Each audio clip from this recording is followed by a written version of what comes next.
j'étais un joli petit bouledogue, un râtier de pure race. Je ne me rappelle ni ma mère, dont je fus séparé très jeune, ni la cruelle opération qui trancha ma queue et effila mes oreilles. On me trouva beau, ainsi mutilé, et de bonne heure j'aimais les compliments. Du plus loin que je me souvienne, j'ai compris le sens des mots « beau chien »,« joli chien ». J'aimais aussi le mot « blanc ». Quand les enfants, pour me faire fête, m'appelaient Lapin Blanc, j'étais enchantée.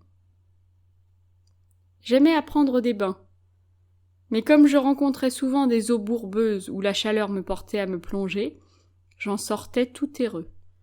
Et on m'appelait Lapin Jaune ou Lapin Noir, ce qui m'humiliait beaucoup. Le déplaisir que j'en éprouvais maintes fois m'amena à faire une distinction assez juste des couleurs. La première personne qui s'occupa de mon éducation morale fut une vieille dame qui avait ses idées. Elle ne tenait pas à ce que je fusse ce qu'on appelle dressée. Elle n'exigea pas que j'eusse le talent de rapporter et de donner la patte. Elle disait qu'un chien n'apprenait pas ces choses sans être battu. Je comprenais très bien ce mot-là, car le domestique me battait quelquefois à l'insu de sa maîtresse. J'appris donc de bonne heure que j'étais protégée, et qu'en me réfugiant auprès d'elle, je n'aurais jamais que des caresses et des encouragements. J'étais jeune et j'étais fou. J'aimais à tirer à moi et à ronger les bâtons. C'est une rage que j'ai conservée pendant toute ma vie de chien et qui tenait à ma race, à la force de ma mâchoire et à l'ouverture énorme de ma gueule. Évidemment, la nature avait fait de moi un dévorant. Instruit à respecter les poules et les canards, j'avais besoin de me battre avec quelque chose et de dépenser la force de mon organisme. Enfant comme je l'étais, je faisais grand mal dans le petit jardin de la vieille dame. J'arrachais les tuteurs des plantes, et souvent la plante avec. Le jardinier voulait me corriger. Ma maîtresse l'en empêchait, et me prenant à part, elle me parlait très sérieusement. Elle me répétait à plusieurs reprises, en me tenant la tête et en me regardant bien dans les yeux. « Ce que vous avez fait est mal, très mal, on ne peut plus mal. »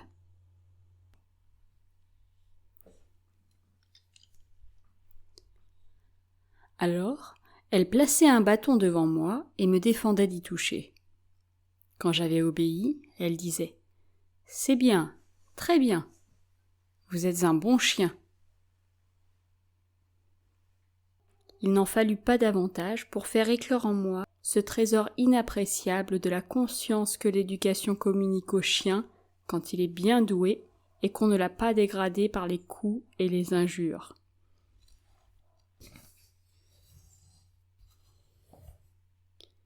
J'acquis donc ainsi très jeune le sentiment de la dignité, sans lequel la véritable intelligence ne se révèle ni à l'animal ni à l'homme. Celui qui n'obéit qu'à la crainte ne saura jamais se commander à lui-même. J'avais 18 mois, et j'étais dans toute la fleur de la jeunesse et de ma beauté, quand ma maîtresse changea de résidence et m'amena à la campagne qu'elle devait désormais habiter avec sa famille. Il y avait un grand parc, et je connus les ivresses de la liberté. Dès que je vis le fils de la vieille dame, je compris, à la manière dont ils s'embrassèrent et à l'accueil qu'il me fit, que c'était là le maître de la maison et que je devais me mettre à ses ordres.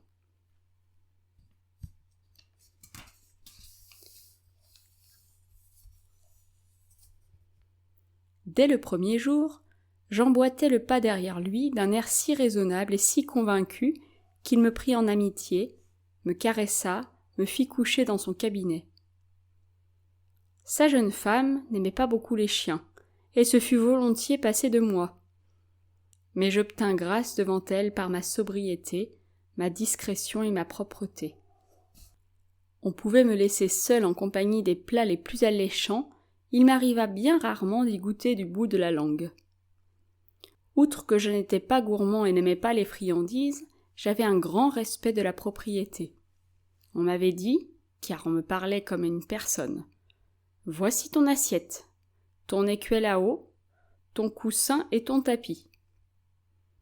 Je savais que ces choses étaient à moi, et il n'eût pas fait bon de me les disputer. Mais jamais je ne songeais à empiéter sur le bien des autres. J'avais aussi une qualité qu'on appréciait beaucoup.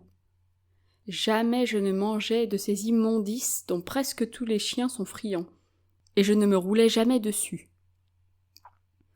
Si pour avoir couché sur le charbon ou m'être roulé sur la terre, j'avais noirci ou jauni ma robe blanche, on pouvait être sûr que je ne m'étais souillé à aucune chose malpropre. Je montrais aussi une qualité dont on me tint compte.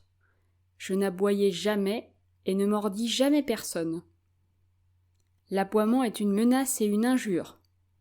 J'étais trop intelligent pour ne pas comprendre que les personnes saluées et accueillies par mes maîtres devaient être reçues poliment par moi. Et quant aux démonstrations de tendresse et de joie qui signalaient le retour d'un ancien ami, j'y étais fort attentif. Dès lors, je lui témoignais ma sympathie par des caresses. Je faisais mieux encore, je guettais le réveil de ses hôtes aimés pour leur faire les honneurs de la maison et du jardin. Je les promenais ainsi avec courtoisie jusqu'à ce que mes maîtres vinssent me remplacer. On me sut toujours gré de cette notion d'hospitalité que personne n'eût songé à m'enseigner et que je trouvais tout seul. Quand il y eut des enfants dans la maison, je fus véritablement heureux. À la première naissance, on fut un peu inquiet de la curiosité avec laquelle je flairais le bébé. J'étais encore impétueux et brusque. On craignait que je ne fusse brutal ou jaloux. Alors ma vieille maîtresse prit l'enfant sur ses genoux en disant « Il faut faire la morale à Fadet. Ne craignez rien, il comprend ce qu'on dit. Voyez, me dit-elle, voyez ce cher poupon, c'est ce qu'il y a de plus précieux dans la maison. Aimez-le bien, touchez-y doucement, ayez-en le plus grand soin. Vous m'entendez bien, Fadet, n'est-ce pas? Vous aimerez ce cher enfant. » Et devant moi, elle le baisa et le serra doucement contre son cœur. J'avais parfaitement compris. Je demandais par mes regards et mes manières à baiser aussi cette chère créature. La grand-mère approcha de moi sa petite main en me disant encore « Bien doucement, Fadet, bien doucement !» Je léchai la petite main et trouvai l'enfant si joli que je ne pus me défendre d'effleurer sa joue rose avec ma langue. Mais ce fut si délicatement qu'il n'eut pas peur de moi, et c'est moi qui, un peu plus tard, obtins son premier sourire. Un autre enfant vint, 2 ans après. C'étaient alors 2 petites filles. L'aînée me chérissait déjà. La seconde fit de même, et on me permettait de me rouler avec elle sur les tapis. Les parents craignaient un peu ma pétulance, mais la grand-mère m'honorait d'une confiance que j'avais à cœur de mériter. Elle me répétait de temps en temps « Bien doucement, Fadet, bien doucement !» Aussi n'eut-on jamais le moindre reproche à m'adresser. Jamais dans mes plus grandes gaietés je ne mordillais leurs mains jusqu'à les rougir. Jamais je ne déchirais leurs robes. Jamais je ne leur mis mes pattes dans la figure. Et pourtant Dieu sait que dans leur jeune âge, elles abusèrent souvent de ma bonté, jusqu'à me faire souffrir. Je compris qu'elles ne savaient ce qu'elles faisaient, et ne me fâchaient jamais. Elles imaginèrent un jour de m'atteler à leur petite voiture de jardinage et d'y mettre leurs poupées. Je me laissais harnacher et atteler, Dieu sait comme, et je traînais raisonnablement la voiture et les poupées aussi longtemps qu'on voulut. J'avoue qu'il y avait un peu de vanité dans mon fait, parce que les domestiques étaient émerveillés de ma docilité. « Ce n'est pas un chien, disait-il, c'est un cheval. » Et toute la journée, les petites filles m'appelèrent Cheval Blanc, ce qui, je dois le confesser, me flatta infiniment. On me sut d'autant plus gré de ma raison et de ma douceur avec les enfants que je ne supportais ni injures ni menaces de la part des autres. Quelque amitié que j'eusse pour mon maître, je lui prouvai une fois combien j'avais à cœur de conserver ma dignité. J'avais commis une faute contre la propreté par paresse de sortir, et il me menaça de son fouet. Je me révoltai et m'élançai au devant des coups en montrant les dents.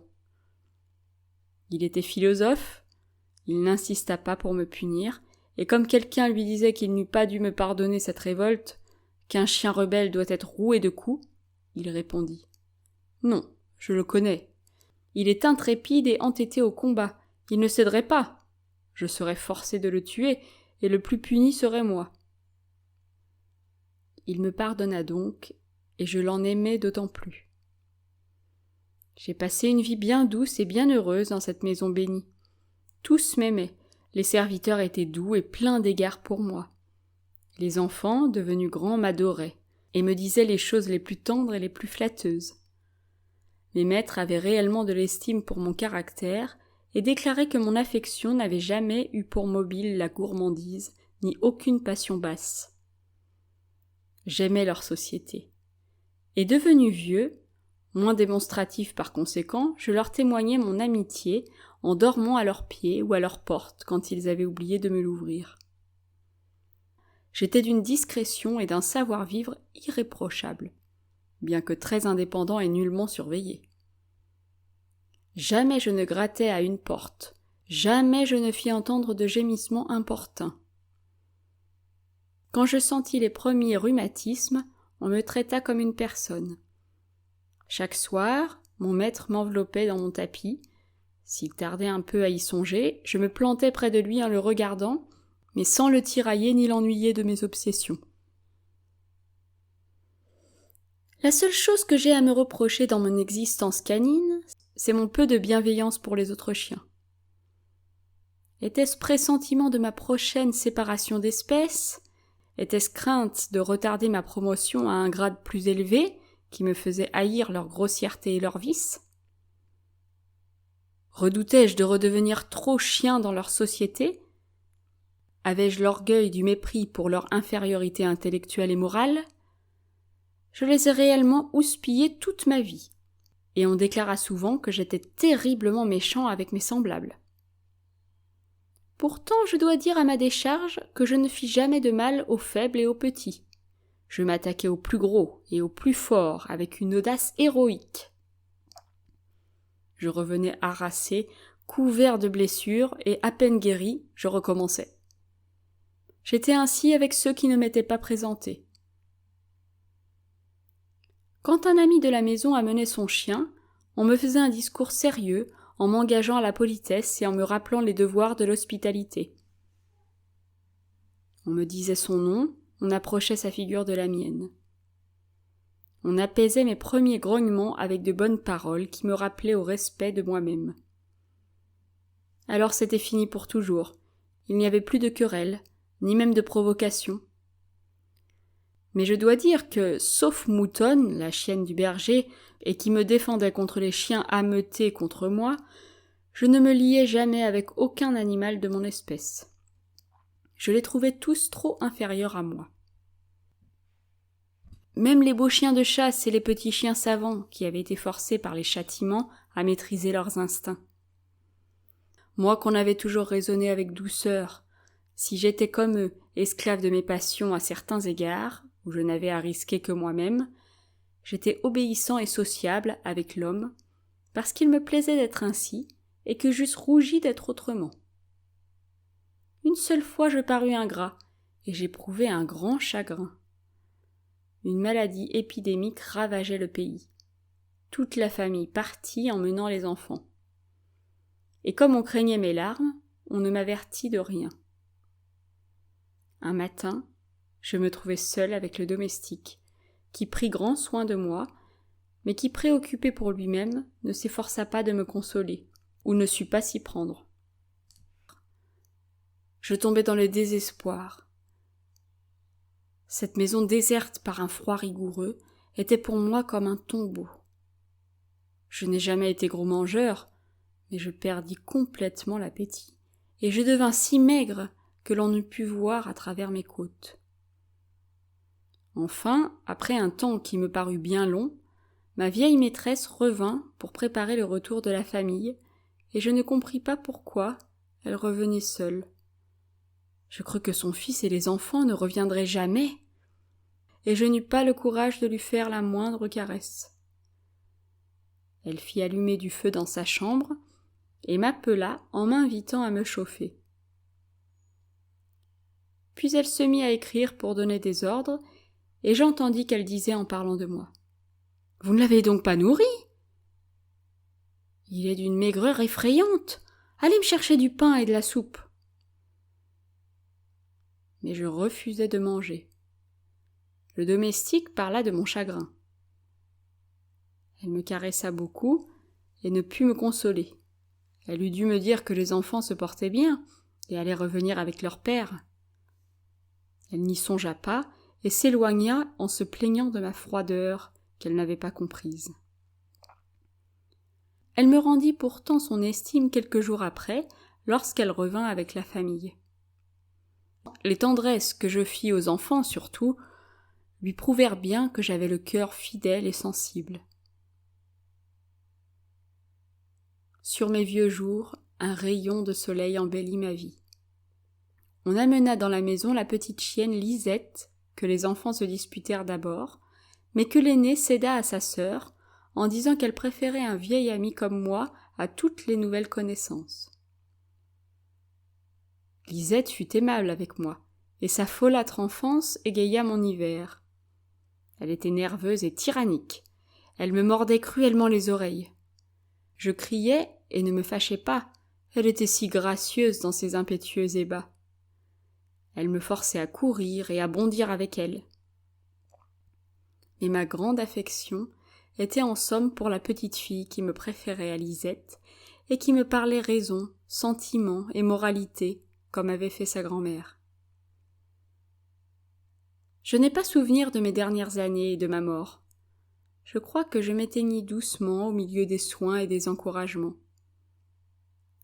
On avait certainement compris que je méritais d'être homme, puisqu'on avait toujours dit qu'il ne me manquait que la parole.